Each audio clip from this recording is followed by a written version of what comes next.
नमस्कार, स्वागत है बिहार समाचार में। आइए देखते हैं बिहार की 10 फटाफट बड़ी खबरों को।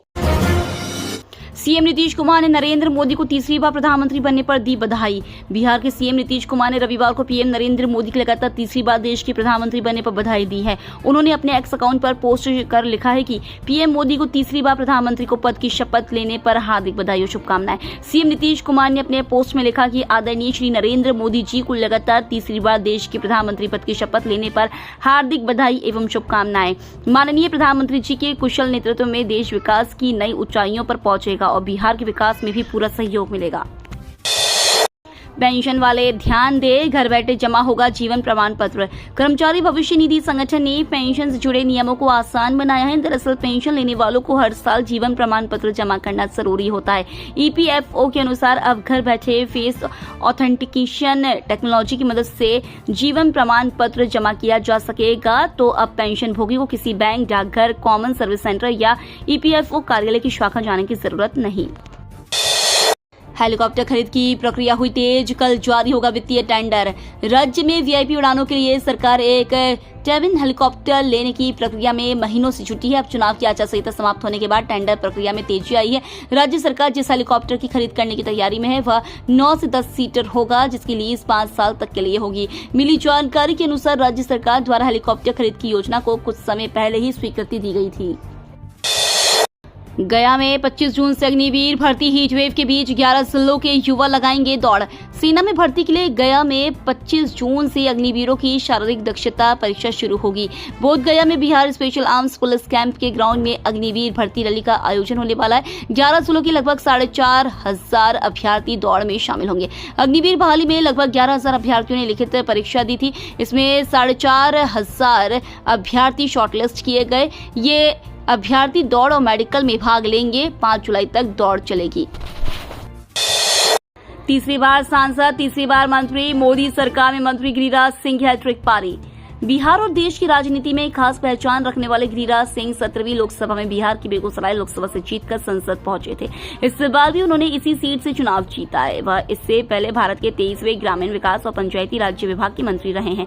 बिहार सरकार में सहकारिता, पशुपालन और मत्स्य संसाधन विकास मंत्री भी रह चुके हैं। नरेंद्र मोदी सरकार 3.0 में गिरिराज सिंह भी केंद्रीय मंत्री बने हैं। उन्होंने मगध विश्वविद्यालय से ग्रेजुएशन की डिग्री प्राप्त की थी। गिरिराज सिंह ने बिहार सरकार में 2005-2010 तक सहकारिता मंत्री और 2010 से 2013 तक पशुपालन मंत्री के तौर पर काम किया है। साल 2021 में कैबिनेट में फेरबदल हुए और नरेंद्र सिंह तोमर की जगह ग्रामीण विकास मंत्री और पंचायती राज्य मंत्री बने।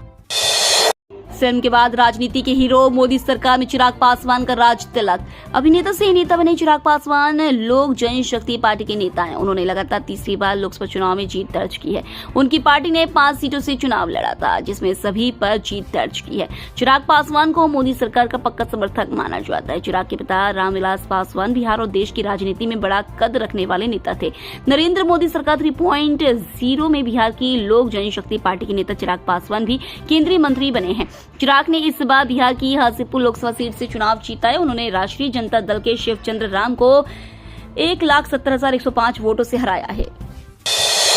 बिहार में बेखौफ खनन माफिया, बालू लदा ट्रैक्टर रोकने पर सिपाही को कुचल दिया। औरंगाबाद के दाऊदनगर थाना क्षेत्र के मूसेपुर खेरा गांव के पास रविवार की सुबह अवैध बालू लदे ट्रैक्टर ने एक सिपाही को कुचल दिया, जिससे उसकी मौत घटनास्थल पर ही मौत हो गई। पुलिस की डायल 112 की टीम ने उन्हें उठाकर दाऊदनगर के निजी हॉस्पिटल में लाया, जहां के चिकित्सकों ने उन्हें मृत घोषित कर दिया। जानकारी के अनुसार 29 वर्षीय दीपक सिंह जिला पुलिस बल के जवान थे। दिल्ली हाईकोर्ट ने अमित कात्याल के चिकित्सा मूल्यांकन का दिया निर्देश, मांगी थी जमानत। दिल्ली हाईकोर्ट ने राजद प्रमुख लालू प्रसाद यादव के करीबी सहयोगी अमित कात्याल की चिकित्सा स्थिति का मूल्यांकन करने के लिए एक मेडिकल बोर्ड के गठन का निर्देश दिया है, जिन्होंने भारतीय रेलवे में कथित भूमि नौकरी घोटाले से जुड़े मनी लॉन्ड्रिंग मामले में चिकित्सा आधार पर अंतरिम जमानत मांगी थी। उच्च न्यायालय ने इस बात पर जोर दिया कि किसी व्यक्ति के स्वास्थ्य का अधिकार अनुच्छेद 21 के तहत जीवन के अधिकार का एक पहलू होने के नाते यांत्रिक तरीके से कानून की उचित प्रक्रिया के बिना कम नहीं किया जा सकता है और किसी व्यक्ति को विशेष उपचार के बाद अंतरिम जमानत पर रिहा किया जा सकता है। देखभाल जो जेल में प्रदान नहीं की जा सकती आवश्यक है। चिराग, मांझी और लल्लन समेत 6 सांसद पहुंचे पीएम आवास शपथ ग्रहण से पहले मोदी से मुलाकात।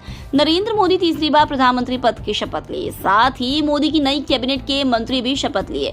करीब 60 मंत्री कैबिनेट में शामिल हैं, जिसमें बिहार से एनडीए के सहयोगी दल जेडीयू, लोजपा, हम के भी कई सांसद शामिल हैं। शपथ ग्रहण से पहले प्रधानमंत्री आवास पर लोजपा आर के अध्यक्ष चिराग पासवान, हम के संस्थापक और गया से सांसद जीतन मांझी, जेडीयू की ओर से ललन सिंह, रामनाथ ठाकुर, बीजेपी की गिरिराज सिंह और नित्यानंद मुलाकात करने पहुंचे, जिसके बाद चाय पर चर्चा हुई है। तीसरी बार देश के प्रधानमंत्री बने नरेंद्र मोदी। लोकसभा चुनाव नतीजों के बाद अब 18वीं लोकसभा के गठन की प्रक्रिया शुरू हो चुकी है। मोदी सरकार 3.0 का शपथ ग्रहण समारोह रविवार शाम 7:15 बजे राष्ट्रपति भवन में संपन्न हुआ। नरेंद्र मोदी तीसरी बार प्रधानमंत्री बने। उनकी कैबिनेट में शामिल होने वाले मंत्री भी पद एवं गोपनीयता की शपथ लिए। इसे लेकर बड़े स्तर पर तैयारियां की गई थी। बीजेपी के तमाम सहयोगी दलों के दिग्गजों को मंत्री पद की शपथ के लिए फोन किए गए थे। जिनके पास फोन आया है, उन्होंने प्रधानमंत्री आवास पर नरेंद्र मोदी से मुलाकात भी कर ली थी।